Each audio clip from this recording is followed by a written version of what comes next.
Are we on? Is this thing on? Hold on. Wait a minute. I think so. Oh, okay. Hi. Microphone check. 1 2 1 2. I'm Brian Bacchus, and this is AltadenaTalks with Jamal Smith as well. I did it backwards. I knew what you were looking for. I just decided to throw you off. I wasn't looking for anything. It's spontaneity at its finest. At its finest. So, as you get ready to make everything live, I want to welcome everybody to the latest edition of Altadena Talks. This is where we actually provide a lot of, we gather all the resources that we can to provide you the information you need to move from having your home burned down to getting your home rebuilt and all those steps in between, and getting some services for you. So let's go through the announcements for now. The announcements. Yeah. All right. So again, we're in the midst of the rain. Today is going to be the worst part of it. Just again, here's some information how you can stay updated. There's ready.lacounty.gov/rain. If you want to sign up for emergency alerts, you can do alert.lacounty.gov. And you can also follow on social media at Ready LA County. Again, I'm assuming, and I apologize, I didn't verify, but I'm assuming it's on all the socials, or perhaps just, I don't know, a couple of them. We'll find out. Again, we're in the midst of it. So if you still need sandbags, there are 4 locations you can actually go to get this. One is Robinson Park in the south parking lot. It's at 1081 North Fair Oaks. The other is at Victory Park in the parking lot along Altadena Drive at 2575 Paloma Street. Also at the Fire Station 37 at 3430 East Foothill Boulevard. And lastly, Fire Station 38 at 1150 Linda Vista Ave. Each of these locations are available from 8 a.m. to 5 p.m. Monday through Friday, so 7 days a week. Here's one that I'm not, thank you, Marcus, for sending this to me. I'm not sure how this slipped through the cracks in the past, but Union Station Homeless Services has an Eaton Fire relief pickup information.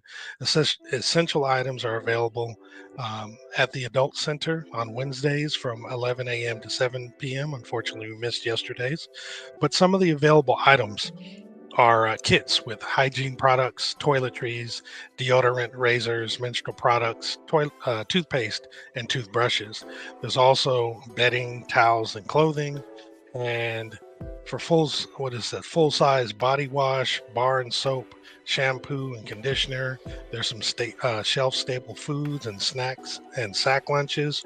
And for the babies, there's diapers, wipes, and formula, as well as some gift cards, some assorted gift cards. This is at the Union Station Homeless Services Adult Center at 412 South Raymond Avenue in Pasadena. And again, this is from each Wednesday from 11 a.m. to 7 p.m. And you can reach out to them if you want information at eatonfire@ushs.org. All right. And again, this is the Dina Relief Drive at the Pasadena Church at 425 Sierra Madre Villa Avenue. We have 2 more Saturdays for the month. It's this Saturday, the 15th, as well as the 22nd. To get information, it's at info@pasadenachurch.com. Also at kingandme2020@gmail.com. Come if you need supplies such as water, food, clothing, toiletries, pillows, blankets, etc. And there are volunteers that are needed, so please help out if you can.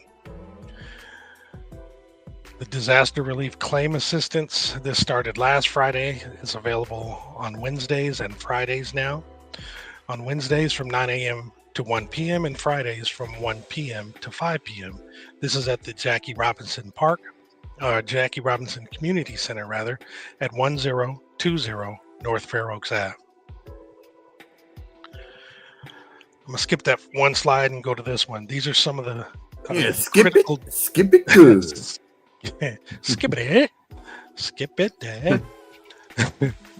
Inside joke. But anyway, inside joke, folks.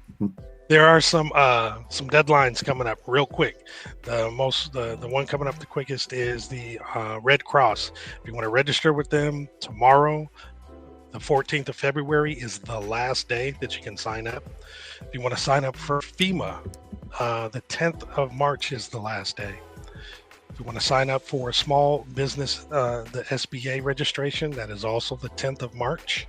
And then for the U.S. Army Corps of Engineers for the Phase 2, the right of entry, that form where you opt in, the deadline is the 31st of March. And on this particular slide, you can do the QR code. And I believe Brian did put these on our website, so you can see this.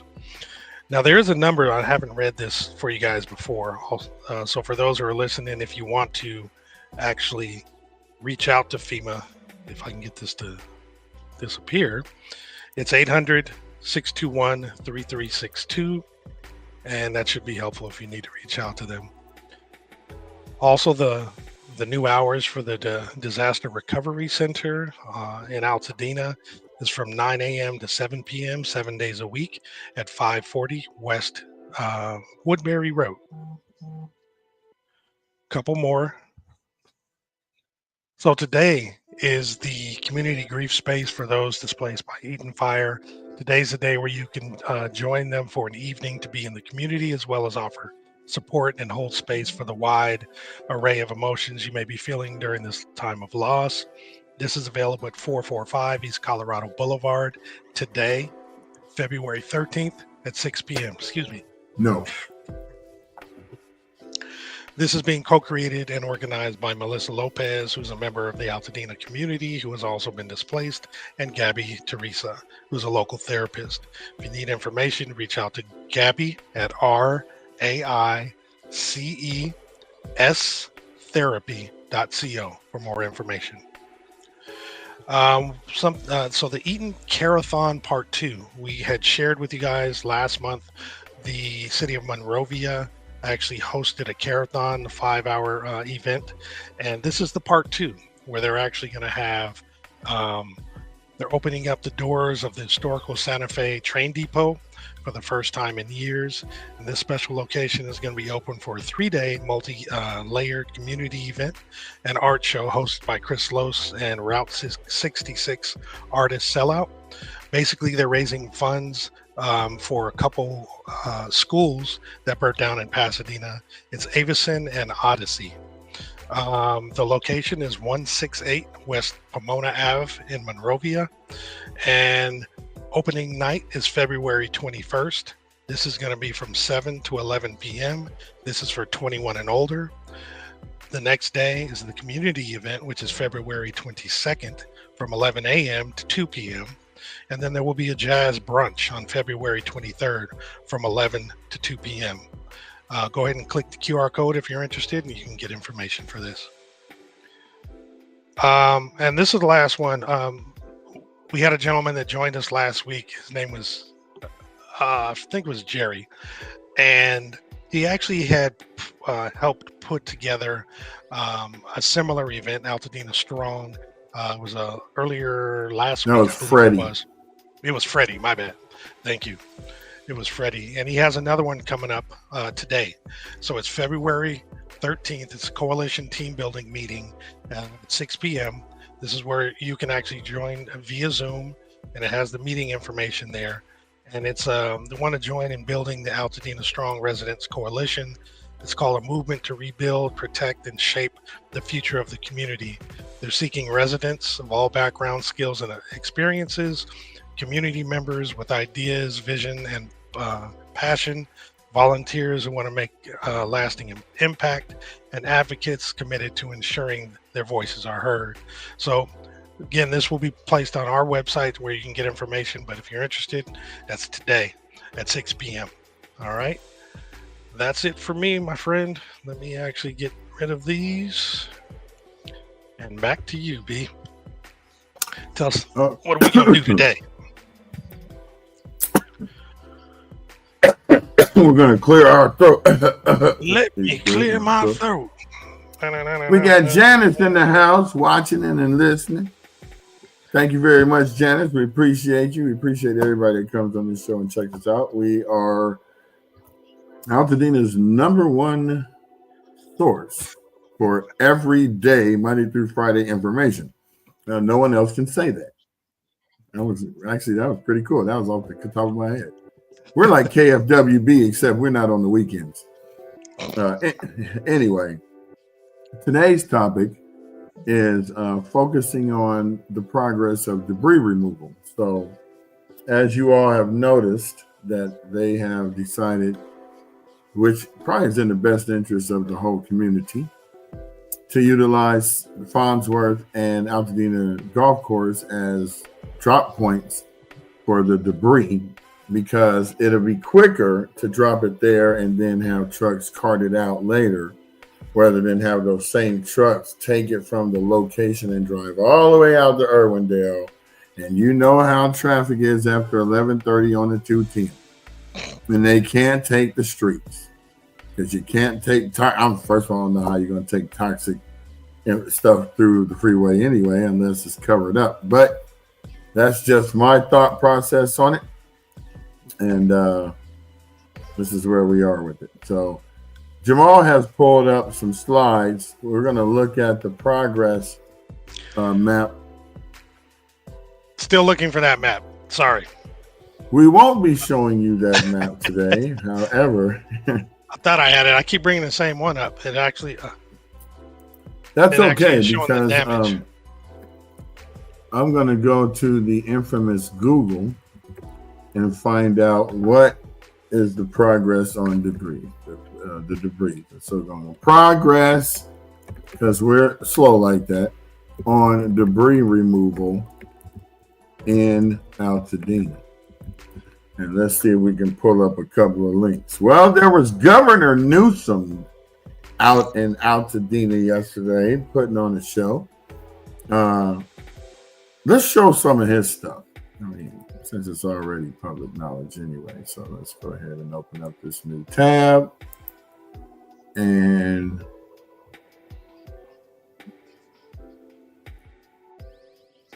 okay, first I got to get past the ad before I can show you guys. Okay, so let's stop that right there. And we're going to tab back over.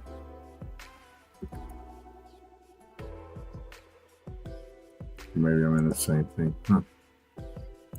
Okay, so this is the video from yesterday.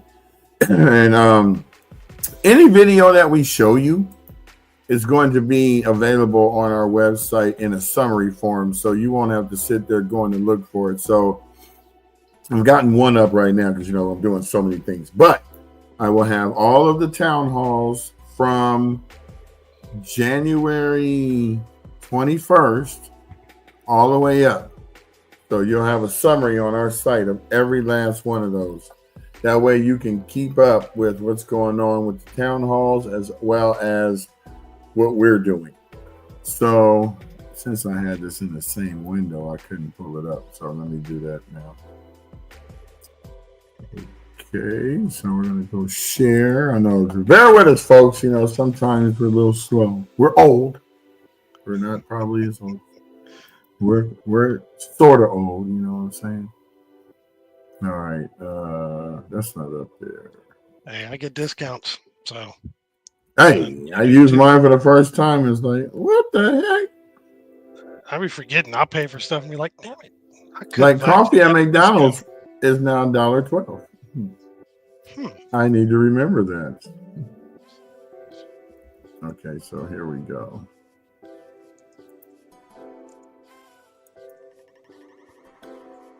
All right, Jamal, can you cut that music, mute the music? I certainly can. Thank you, sir. Where is it?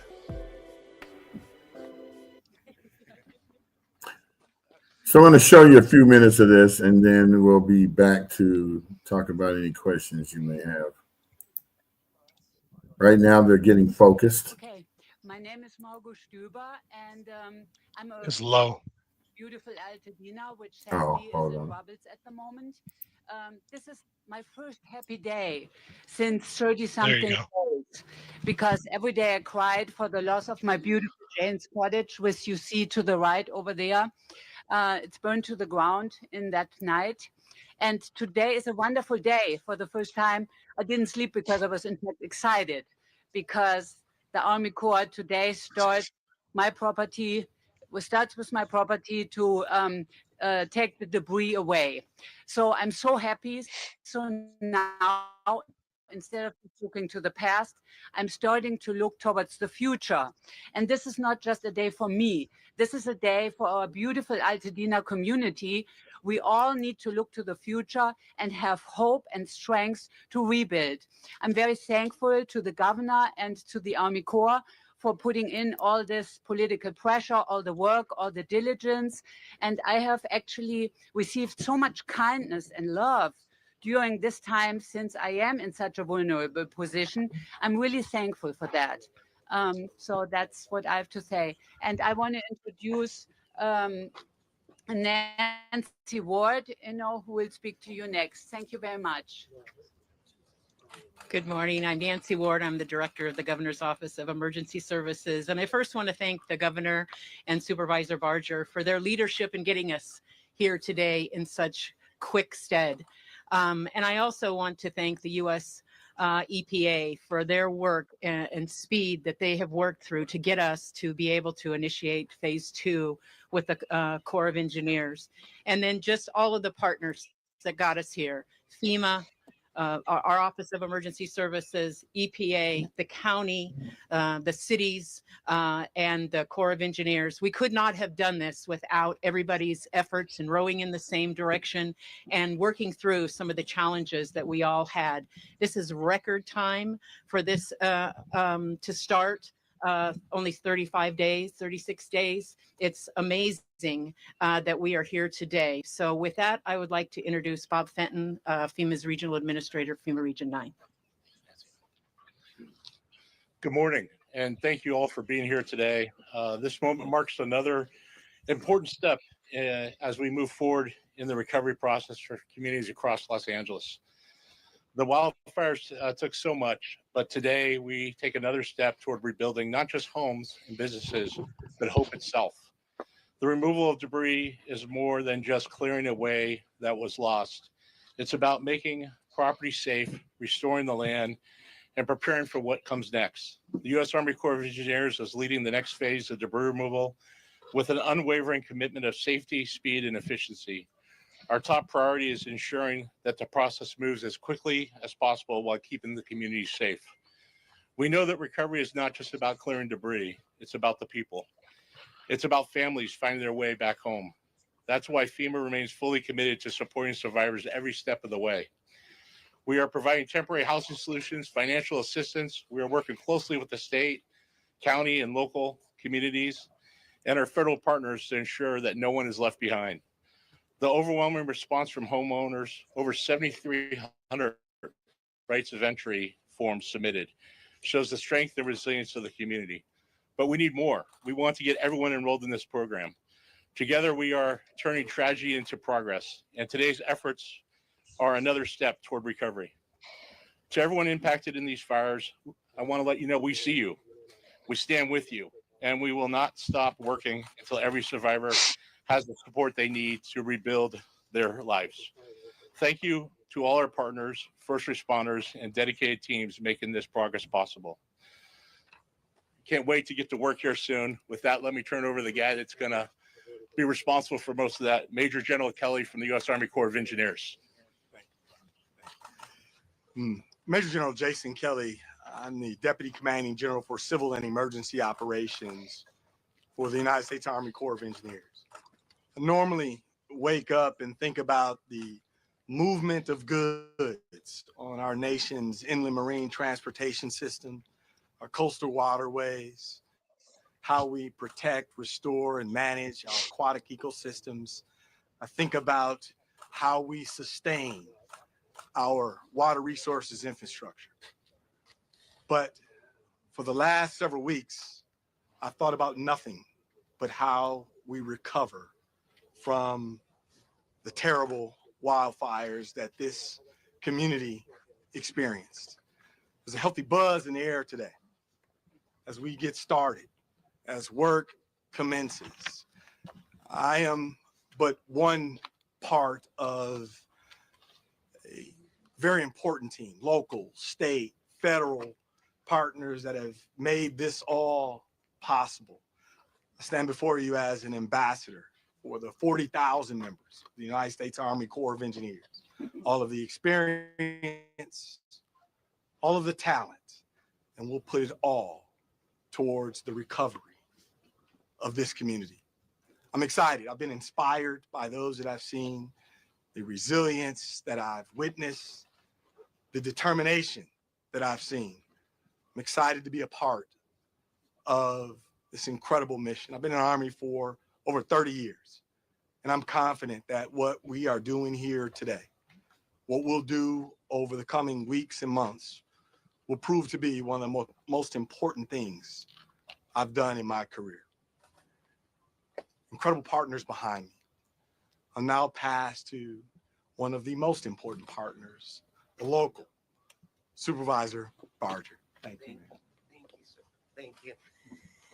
First of all, Margot, thank you for giving me hope. Many people ask me, how do you keep going? And this is why I keep going. Because of residents in Altadena who are ready to rebuild. And I met your neighbors who are ready to do the same. I want to thank you for really being an ambassador to show people the resilience and how strong Altadena is. I also want to thank the president because I know that when he heard 18 months, he put a lot of pressure on the EPA and on the Army Corps. But you all stepped up and made it happen. And I think it's remarkable. Many people said it couldn't be done. I knew it could if we all lean in hard. And last but not least, I want to thank our governor who has been here from day one. I've seen you more in the last month than I think, well, I won't even go there, but you truly have been a partner and a champion working with the president, recognizing that this is not about politics. This is about really a communities that are devastated. And I remain committed to seeing this through to the end. Make no mistake, this is the first of what are going to be many. But to our Major General, thank you for your dedication and your team. I went out there and said I wanted to hug each and every one of them to personally thank them for recognizing that this is a priority and treating it as though it was their own. So with that, it is my honor to introduce Governor Newsom. Thank you. Thank you. Thank you, Supervisor. I'll brag on you in a moment. Just want to thank everybody that's waiting for us to conclude this press conference to get ready to move into phase 2 of this debris removal. As you know, this process over the last 35 days has taken many different shapes. The first process, the most important process, was this DINS process, doing the disaster assessments, just the basic assessments. That was a process that we were committed to getting done in 15 days. They were able to actually achieve even an earlier result in terms of getting all the assessments done. We moved forward with the first phase of removal, which is hazardous waste with the EPA in partnership with many state and local agencies. There was a stretch goal of about 60 days to get that process done. And as the supervisor said, working with Bob Fenton and others and FEMA, there was an assessment done that it's possible to achieve that within a 30-day footprint. And now there's 1,300 people on the ground that are committed and resolved to getting that done. 65% of that first phase will be complete by the end of the week. The hazardous phase will then move into the second phase, which is the phase that is officially currently beginning today here, not just in Altadena, but also in the Palisades. This process will include the Army Corps of Engineers with their subcontractors, or rather their main contractor, their prime contractor, ECC, and their subcontractors, many that are assembled right behind me. Margot just happened to be the first individual that was randomly picked that had gone through a process which is incredibly important, a process we refer to as right of entry. It's a process that is a responsibility of all of the property owners by March 31st to fill out forms to allow us to begin to batch those right of entry applications and to begin the process of debris removal at the scale that is required to reach our next phase goal. More on that in a moment. We currently have, Bob estimates, around 7,500. I have 7,353 ROEs that were submitted at least last night. Only 315 have opted out of the Army Corps doing the work, meaning the vast majority of people have decided to get this done. It's done for free. Anyone that wishes to have the Army Corps do the work and their contractors can get the debris removed for free. They'll bill your insurance if you have it, but anything above that insurance is taken care of by the contracts that are put into place. I make this point to make an important point. Last night was the first night we saw only a few applications for the ROEs. We need to keep that momentum going. The last day is March 31st. And Margot's testament of the incredible imperative and importance and the potency of filling out those applications, working through some of the logistics of whether or not you want your foundation or not, and how you want this process to unfold, that we can get that done. And remarkably, and this is important, and I'm speaking a little out of school, Margot, but Margot's already working on her phase 3, which is the rebuild. All of this, again, stacking concurrently. Phase 1, concurrently stacking phase 2. Phase 2 now stacking with the work the supervisor's done to expedite permits, one-stop shop, the state overlaying their efforts to expedite any waivers as it relates to some of the state impacts. And so she's got her architect already out here. They're ready to submit the plans in the next number of weeks. They're going to stress test the one-stop permitting. She put us on notice on that. And in a matter of weeks, 6 weeks, 7 weeks, we hope folks are out there starting the construction phase. All of this is happening concurrently. It's not just 30 days and then we begin the next phase. It's not just that next phase and then after 6 months, 9 months, or a year, then we begin construction. All of this is happening concurrently. It's happening at the same time. And that's incredibly important that we reinforce that so people understand the opportunity here and the hopefulness that I hope people can feel from Margot's own statements, but the optimism many of the neighbors now feel that it is possible to rebuild and rebuild better, rebuild more strategically, rebuild with redundancies as it relates to life safety in mind, the infrastructure, the utilities, all of those investments, the life safety, but the materials, the kind of architecture that needs to be done here to make sure these are climate resilient structures and that we don't have a tragedy like this unfold again. 35 days from the initiation of the fire, but not 35 days since the fires were contained, just weeks after the fires were contained. This is unprecedented in California history. Let me give you a specific example. This is twice as fast as the Woolsey fire debris removal, the fire in 2018.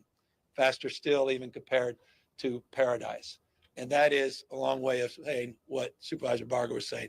Thank you, Supervisor, for cleaning out all of the bureaucratic thickets to help make that possible. I want to thank all of our state partners. I want to thank the EPA and their representatives for doing an extraordinary job to date. Still 65% at the end of the week. We got to finish the job. To Bob Fenton, it's just no one better, period, full stop. And FEMA's just, you know, there's a Hall of Fame for FEMA, and Bob is going to be the first vote into that Hall of Fame. We are blessed. And to Lee Zeldin, the EPA, and to, as Catherine said, she's absolutely right, the president. I spent an extended period of time with President Trump last week in detail walking through this process, walking through phase 1 and walking through phase 2. And that goes to you, General Kelly. Thank you for being out here. Thank you for being here yourself. The Colonel's been doing a great job, but the fact that we have Major General on the ground that's tasked to do this is critical and essential to actually achieving the goal and results that are required. Yes, there's a lot of logistics.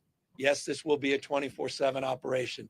Yes, Caltrans and the CHP are working on logistics. But yes, we also have the DoD coming in to help us with logistics.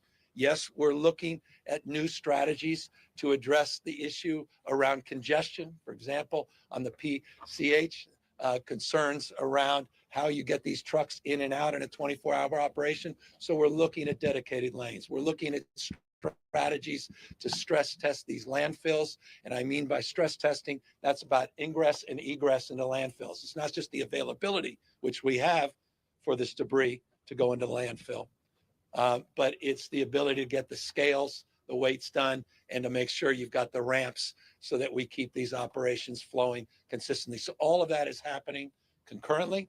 All that's happening with unprecedented support from the federal government, the state government, and local municipalities as well. I know this is hard. I know we're well aware of the friction around staging areas. These are temporary issues. I'm deeply mindful. If you can see those compost socks everywhere that have been put out, and the hundreds and hundreds and hundreds of people that have been working to move from fire protection now to flood protection, that are very mindful of watershed needs as it relates to the atmospheric rivers that are coming in, particularly Thursday at peak here into Southern California, all the way down to Santa Barbara, San Luis Obispo, not just LA and Ventura. The imperative of keeping our Conservation Corps and the National Guard working on those operations. And that's a big part of another reason why Nancy is down here. And my next meeting is going to be around watershed and flood protection and debris flows and traffic management related to some of the water and the flooding that we are going to anticipate on these burn scars, not just here, but throughout the region and in Northern California. And finally, I will be signing another executive order. This one I committed 30 days ago, asked and tasked everyone in state government, tell me what we're missing as it relates to Coastal Act, what we're missing as it relates to CEQA, what we're missing as it relates to any thicket that we can clear in the spirit of the supervisor to match their imperative on one-stop shopping and one-stop permitting. And so we will have 8 or 9 critical provisions that back right into the work, not only the county's doing, but specifically the work that Mayor Bass announced as it relates to her expectations from the state as it relates to what the city's doing. I'll remind everyone we have a brand new dashboard that's up around mobile air monitoring, issues around the 4 remaining water systems, which have do not drink requirements. We have information around the schools. Pally High, by the way, you're going to see that debris start to get removed on Saturday. They'll be down there moving heaven and earth to get that done. All that information is populated in real time at our ca.gov/LA Fires website, ca.gov/LA Wildfires. And I'll remind you on that site, it could direct you. First time in California history, we took these DRCs and we made them virtual. So you don't have to physically go in to a disaster recovery center. This just went live a few days ago. You can go to that URL, that site rather, and download any information or upload any creative thinking and have a two-way conversation, not only as it relates to those that are virtually engaging you, chatbots, but also people that are resourcing and supporting that site as well. Forgive the long-windedness, but we want to shorten not only the speeches, but the time to delivery on this project. And so that's my final compliment. We just said hello to all the folks that were out there, and they said, keep it short because we got work to do. And I just want to thank all of them in advance for meeting the high expectations and being willing to accept those expectations as it relates to results. So we do this quickly and safely so people get back into a community that's more healthy and resilient than the community that was devastated just 35 days ago. With that, we're all here to answer any questions. Governor, this rain complicate the removal process? This is what they do. Last week, obviously the rain was a little bit less impactful. We're expecting more precipitation as it relates to this effort, but they've been out there, and Nancy can talk more specifically about all the Conservation Corps hand crews and all the work that we're doing deep with our own state water agencies, working with local agencies, debris as it relates to ocean concerns with the county as well. Issues obviously on pre-positioning. We have hundreds and hundreds of people pre-positioned, rescue teams as well, all across the state. But it reminds us the imperative of needing to remove these sites. I know there's some people that want to delay and figure out staging. These are the sites that need to be cleaned up and quickly to address any environmental concerns. And so these sites are protected with what we refer to as those compost sleeves. You'll see those green sleeves or those taupe sleeves all around. That's among many mitigation strategies. And Nancy, maybe you want to add a few others, but this is top of mind. Yes. So right after the fires, we pre-positioned some watershed management teams to come in and make assessments about the risk areas in both of these burn scar areas and how best to mitigate some of the flow of debris and mud that we could stop. Some of it we're not going to be able to stop, but we assessed those areas and put crews in both fire areas to mitigate those with not only just what you see on the streets here, but on the hillsides and those areas that are most vulnerable to the kind of flow that we may see. We were lucky, as the governor said in the last two, that we didn't get as much rain as we expected. We expect a bit more this time, and so we are having those crews stand by as opposed to demobilizing them, and so that they will be able to pivot and work on any areas that we see that become risk areas over and above of what we've already identified. Major General, this is not going to slow down your work, right? No, sir. And I mentioned my other duties. The Los Angeles district is very active in this space as well. So there are things that we are doing to make sure that we're in overwatch, making sure that the work that we have to do, thinking about the staging areas, but we are active and getting after it and anticipate no impacts. Governor. You know, they talked about rebuilding, the plans coming in already. I had a wildfire expert say it doesn't cost any more to build your home fire resistant than it does to build it the old-fashioned way. Are there requirements that they do that? Well, there's new building codes. You got a lot of homes here built in the 30s, 40s, and 50s that weren't subject to a lot of those new building codes. So by definition, they're going to be dramatically more resilient.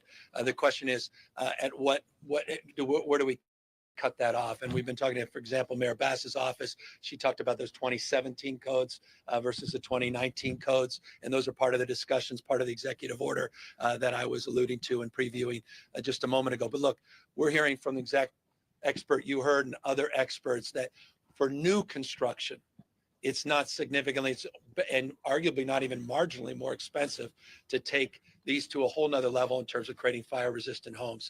When you're doing a remodel, there are, I think you have to level set some perhaps additional burdens and challenges, by definition, then extended in additional costs. But for new construction, that's important. Here's what I'm most worried about for new construction. It's what everyone's worried about.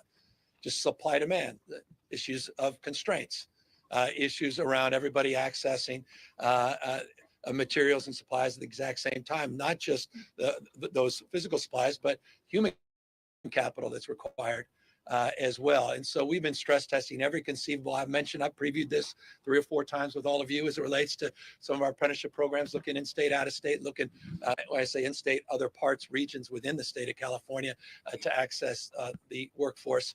The supply chain concerns are one of the reasons LA Rises was conceived. It's one of the reasons some of these other organizations are conceived, looking at pooling leveraged purchases, looking at scaling some of the rebuild. And so there's a lot of work that's being done behind the scenes, including with architects. So the best and the brightest from around the globe. We were just with a world's leading architect in Japan that is also advising on some of this. And so part of what we previewed at LA Rises was it was an extended period of engagement so that we can make available these resources to the community. Again, we're not dictating the design. We're not dictating the rebuild. but we want to make it easier, informed by the Tubbs fire and their experience of getting substantially 80 or so percent of that community rebuilt, 5,600 structures, remind you, in the Tubbs fire, 80% of that rebuilt within about 3 years. They're helping inform some of this process. We just had Hawaii was out here. They're nonprofits, not just some of their key experts. We're getting the benefit of some of the best and brightest minds from across the country and around the globe. Governor, this is such an important federal-state partnership. Can you give us some insight in what you said to President Trump and what he said to you? Well, we had extended conversation about the recovery, and he I couldn't impress upon him more how grateful we were for the work the EPA was doing, and how that work was accelerated, and how that work was coming together. And we had an opportunity to talk to the EPA director together to stress test some of that, who was on his way, quite literally. I was at the airport. You saw him just a few days ago out here, and talked in more nuance and detail. So, as you know, with me and the president, I call balls and strikes. We had detailed conversations, rare if ever you'll have with the president of the United States. Perhaps that's the developer in him. Talking about phase 2, talking about who pays for it in this context, how much is billed from insurance, what does a typical line item in insurance provide in terms of costs for debris removal, how many days does it take, 2-ish, to remove the debris, what about complex cases, and level setting on that. When we talk about getting substantially complete, there's always those complex cases.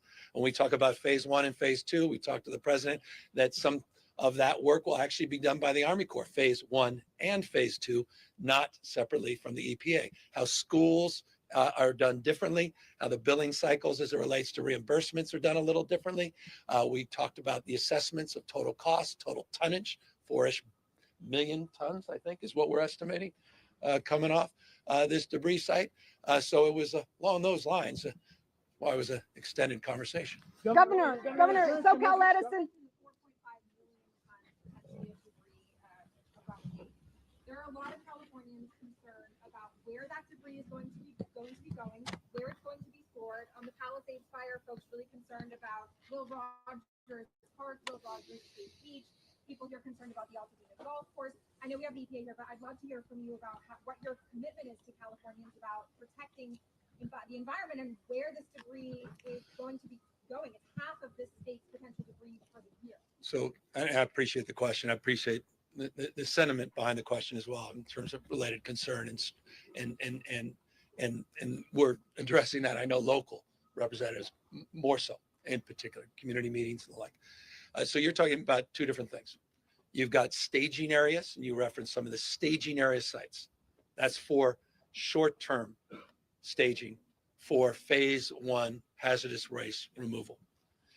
That process, as I said, will be substantially done by the end of the month, but they'll still utilize some of the staging areas for as much as 60 an extended period. Bob, you could tell me if I'm wrong, any of you, maybe 90 days. Those sites are completely cleaned up. They're being monitored. They're being assessed. And we're going to hold everyone to a level of accountability as it relates to those sites coming back cleaner than when they found them. That's just temporary staging. Now, as it relates to the larger debris removal, that 4+ million tons of debris, a lot of that is recycled.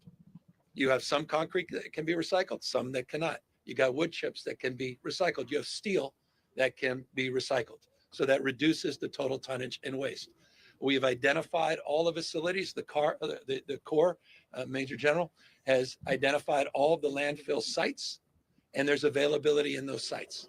The challenge now is just logistics as it relates to ingress and egress and scales, and that's why the DOD is coming in, and that's why Caltrans and CHP are part of this, because again, this is a 24-hour operation. If we're going to get this done, and we're going to do justice to the commitments that the president's making, the state and local government want to meet.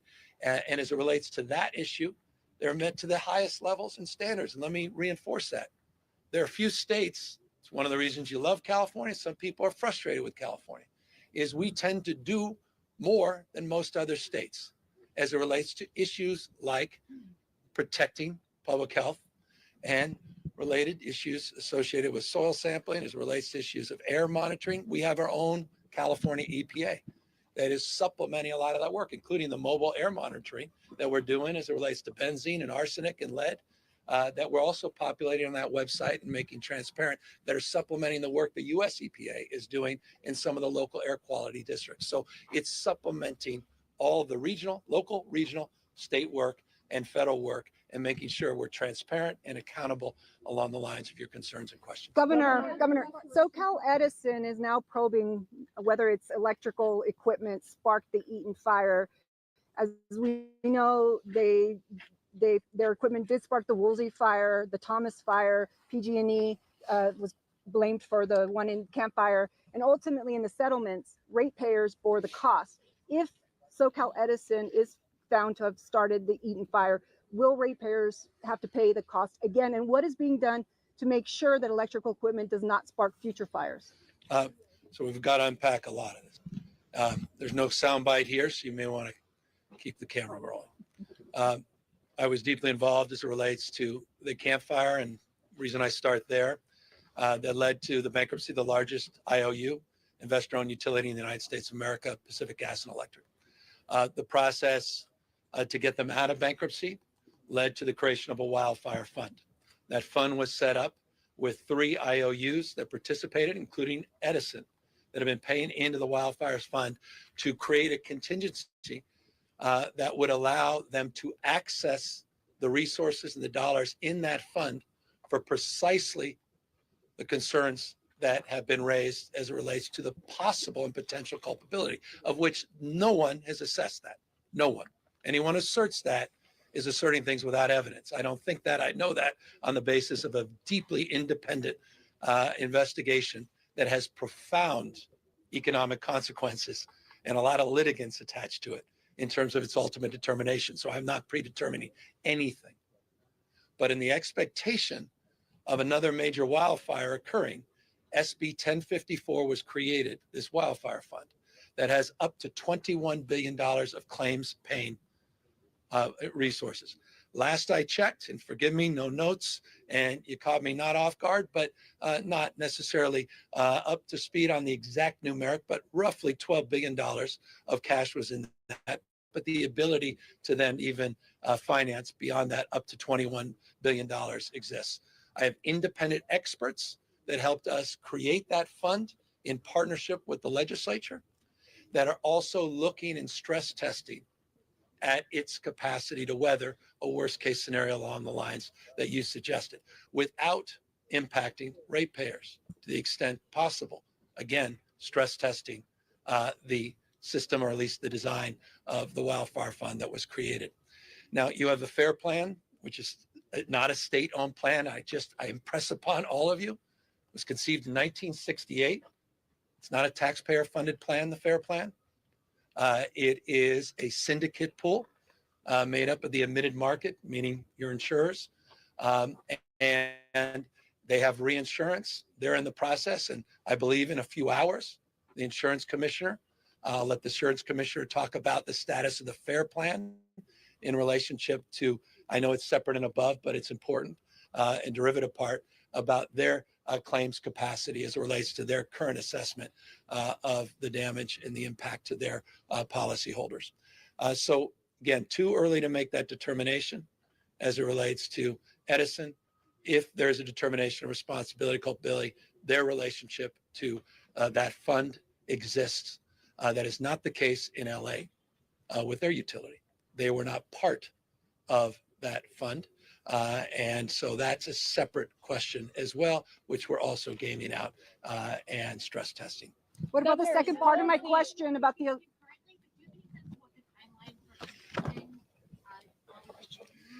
Well, there was nothing. I had 5 conversations and they said, we don't want to talk about that, Governor. We just don't want you to throw out a date.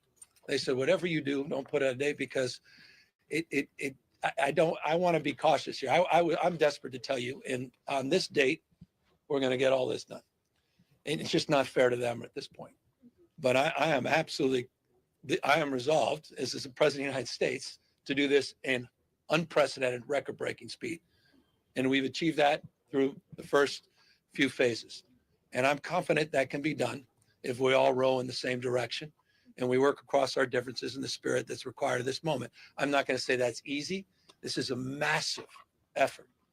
And you've seen, again, remember, the last parcel, when we talk about something being completed in 9 months, that's the last parcel, right? So meanwhile, there's all kinds of work being done for months and months and months on all the other parcels, which is the important part, as you suggest in the frame of your question, which I appreciate, the notion of concurrent, this idea that you'll start to see rebuilding happening in the next few months here and in Palisades. But they're, you know, they have estimates in that 9 to 12 month range. I like it. Governor, I would say that. And Bob is going to see this is when they hold on. I think if you want to help us go fast, we need the rights of entry in. The quicker we can get those in and cluster them together, the faster we'll go. So it's really a community effort. This is federal, state, local government, and the community working together. The quicker we get those, the more efficient and the quicker the Corps can go and move in the debris. Let me just reinforce that. As I said, and I may have mentioned it, may have gone lost just in the beginning of my comments. We saw a remarkable number of people within the first days and weeks get these rights of entries, these ROEs, back to the county. Again, this all goes to the county and then goes through this process, opt in, opt out. And then that process now is around batching those together. We got about 114 right now that we are operationalizing today. 79 here in Palisades, or excuse me, in Altadena, the rest in the Palisades. But they're not batched yet. And so the idea is to batch them, to coordinate, so we're using scales of economy and we can deal with the logistics issues in a much more strategic way. And so getting these, I mean, we're 65-ish% is not where we need to be on those ROEs. It's so important to get people to know March 31st is that deadline. And we can't impress upon people more the importance of that. And then there's issues. There's always going to be outliers. There's deed issues that are challenging. There's these deeply complex cases, which we always have to be mindful of. You've got the commercial side of this. It's slightly different operationally than the residential side. And then the very thoughtful question, and forgive me, on utilities and undergrounding, all of that, I assure you, is deeply in our mindset. And we want to make sure when we're doing one trench, we're doing it for as many municipal and private purposes at the same time, which is easier to say than do at scale, but we have teams operationally focused on that. And I can assure you that it is our absolute imperative, not just intention, to make sure undergrounding is a big part of that. Some cases that may not happen immediately, as was the case in Camp. They do temporary polling before they do the ultimate undergrounding. So there's some staging there just in terms of just level setting. But that absolutely is a big part of the overall life safety effort. Insurance Commissioner of California, Ricardo Lara, has talked to insurance companies and is asking them to pay the full coverage to the clients affected without an itemized inventory, because most of it is product. However, some of our viewers have expressed some interest, some concerns, because human health is not coming fast enough. They say they're facing a lot of questions, a lot of requirements. What would be your answer to all this? Well, Bob, you want to take the FEMA side? Take advantage of Bob being here. So FEMA can provide homeowners with a grant up to $43,000, a direct grant to them for home losses or impact. It's obviously not going to make you whole. So insurance is very important. We could also provide $43,000 for property losses. On top of that, you can get loans from SBA and other things to help with that. One of the things we can't do is duplicate other funding that may be available through insurance. We recognize that there's a lot of insurance here. We do also recognize a lot of people will be underinsured from here. The good news is in the last year, through legislative activities, we can now help people that are underinsured, whereas before we were not able to. So the quicker that people could get us their insurance information in and let us know what's covered, what's not covered, the quicker we can make decisions on the rest, on those two grants for $43,000, $600, I think it is, on both of those. And then at the same time, you can use SBA, and it's a $500,000 2.56% loan to help with some of those gaps. But we do anticipate the gaps. The good news is we can help now. We do need that information from the homeowner as far as what they're underinsured by. In the state, if you're eligible for $43,600 under FEMA, the state provides an additional $10,000 to individuals. Should residents be concerned about toxic runoff this weekend?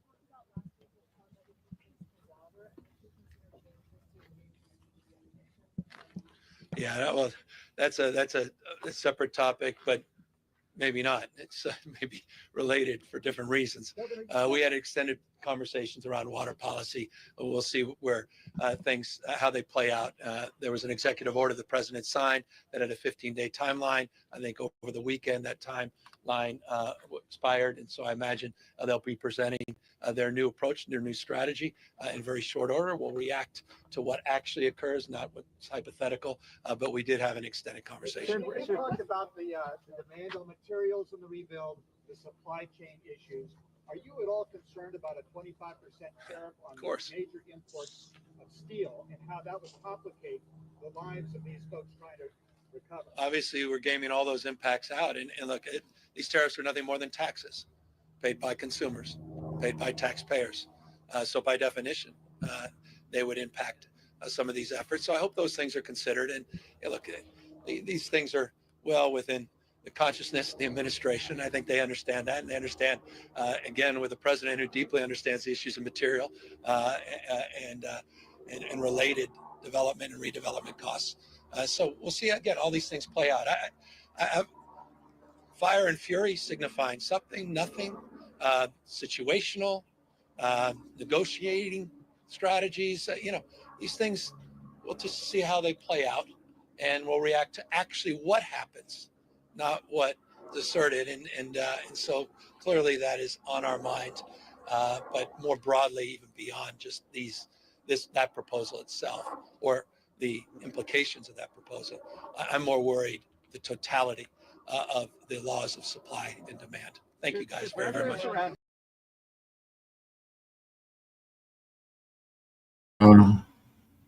That was very interesting. It definitely was.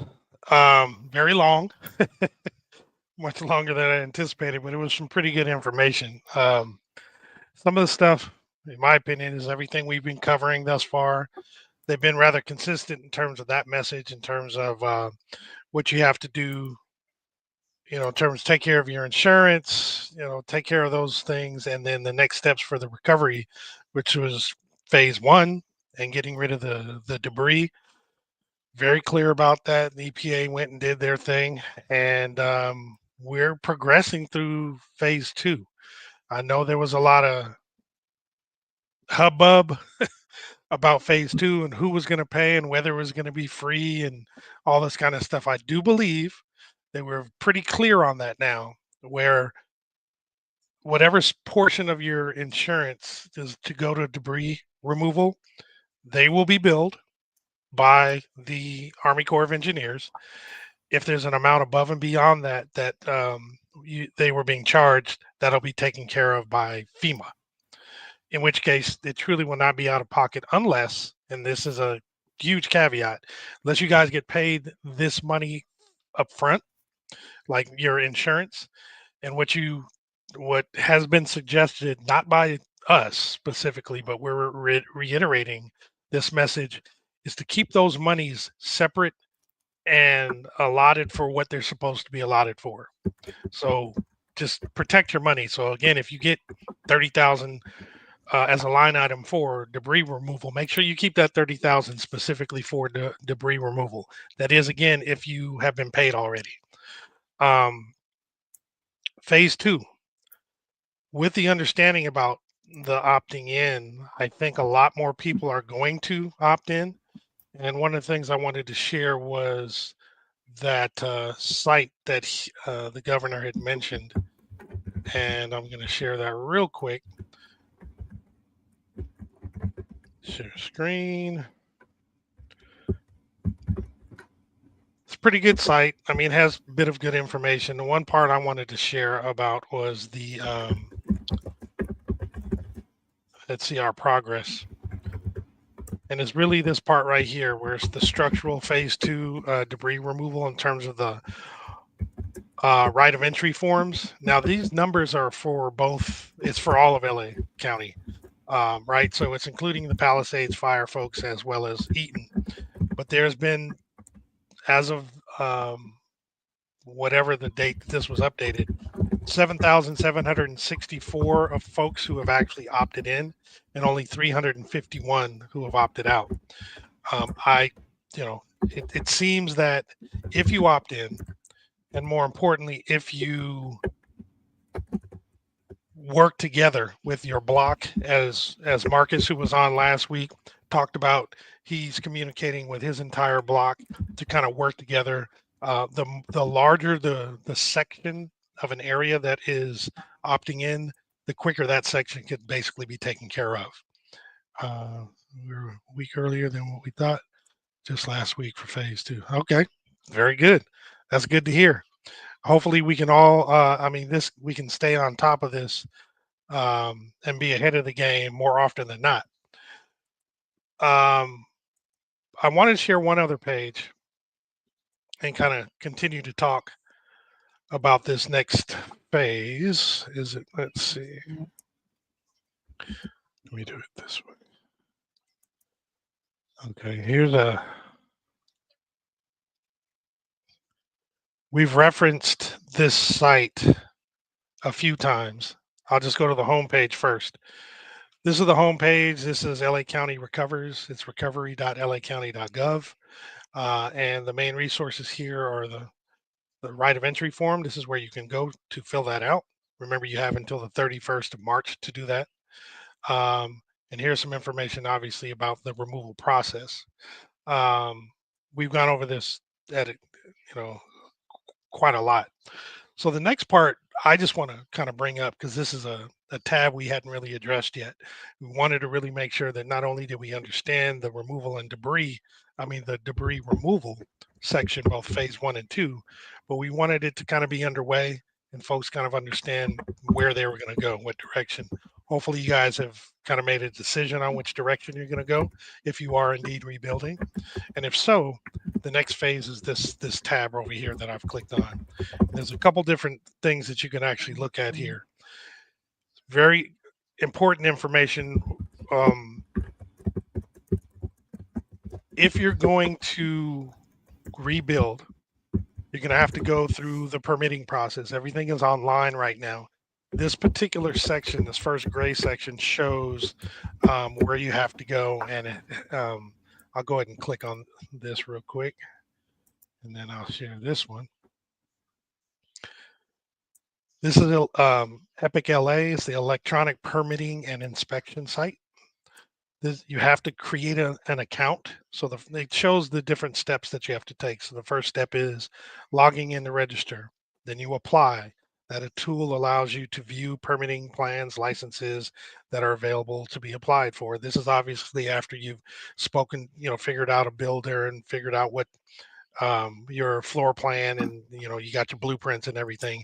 Then you want to get them approved, and it actually has each of these steps that you can actually take. It's pretty good site. I haven't obviously built a home before, but it's nice to know where this particular section is, and it's definitely good to know. We'll go back to this other spot. So going back to LA County Recovers, these two tabs up at the top are kind of important as well. So if you click on the temporary housing one, I wanted to start there because this is what you need to know.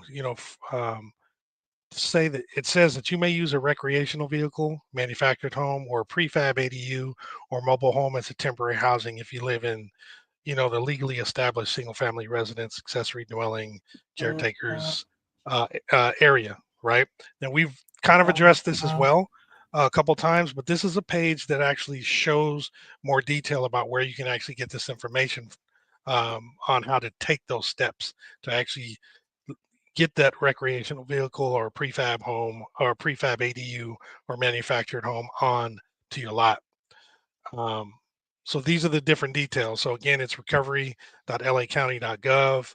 Go ahead and click the rebuild section and the temporary housing permit process. and it shows you site clearance and application submission all underway and are available now. Again, reiterates phase 1 and phase 2, and then talks about submitting your application for Epic LA. And it does say the applications are going to be expedited. So hopefully every step in this process will be expedited. And I venture to think that those who jump on this early are really going to be able to take advantage of this, because what the governor had indicated about that 18-month time frame of when everything will be completed, that's when the very last home will be done, right?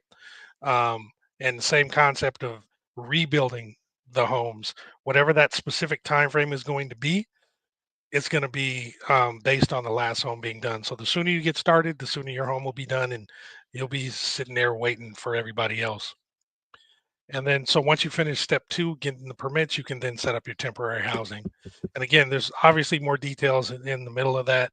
People you can call, emails, or locations you can go to get additional information. But I just want to make sure that you knew where to go to get this basic info, and so you have instruction on where to go. Let's see here. Go back to comments for a second. So for everybody that's watching right now, I've noticed that there are comments on the Instagram side. Said, will you be able to save this so people can come back to the info? Yes, it's going to be on Facebook and YouTube. You can just go to Google or Safari and type in hashtag AltadenaTalks, all together, no spaces, and you will see not only this video, but all of the other videos that we show every day.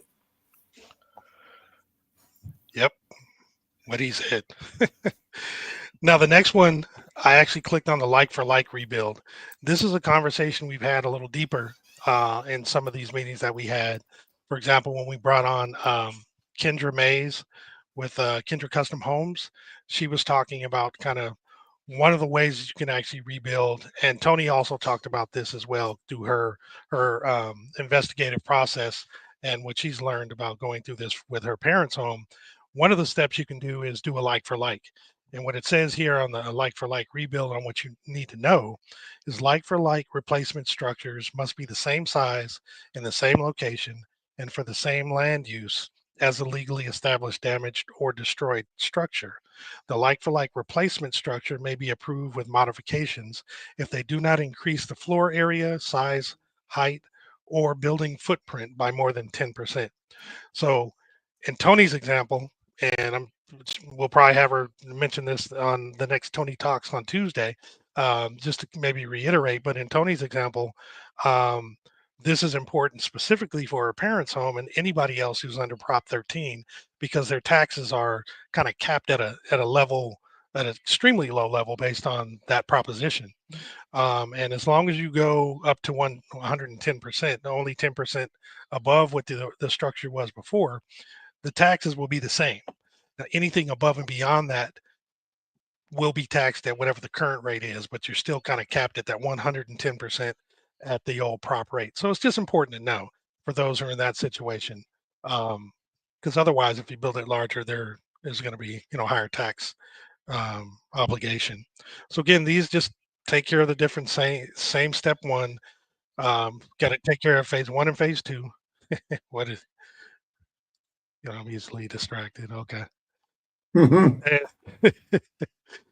And then, you submit your plans again, going back to Epic LA, submit your permits, the construction inspections begin once everything is taken care of. And mind you, this is in phases. When your home is done, certain sections are done. The inspector comes out, verifies if it's actually done up to code. Once they check off, then you can move on to the next step, and then the next step, and the next step. And the absolute last step is where you actually obtain your certificate of occupancy from the LA County Building and Safety.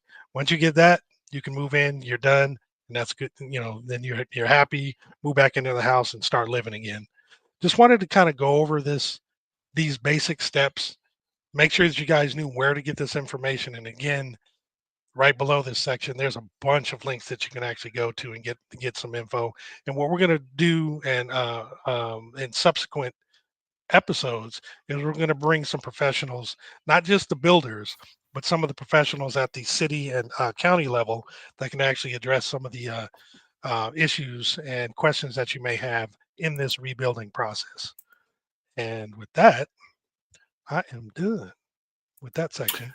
So Marcus just had to put a valuable piece of information up. He says, just got off the phone with EPA and they provided a number for the U.S. Army Corps of Engineers, 213-308-8305. If your property is ready for phase 2, but you are wanting to sift your property, you would need to call this number to find out the timeline for phase 2 to proceed as it stands. Based on the timeline, you can determine what needs to take place. Very good information. Thank you. I'm going to leave that number up there. That's 213-308-8305. And please bombard these people with your questions, your inquiries, your This is concerns. not the time to be shy. You're talking about your home and your, your community. So don't be shy. Bombard them like B said. Ask them all hit them the with your questions concerns.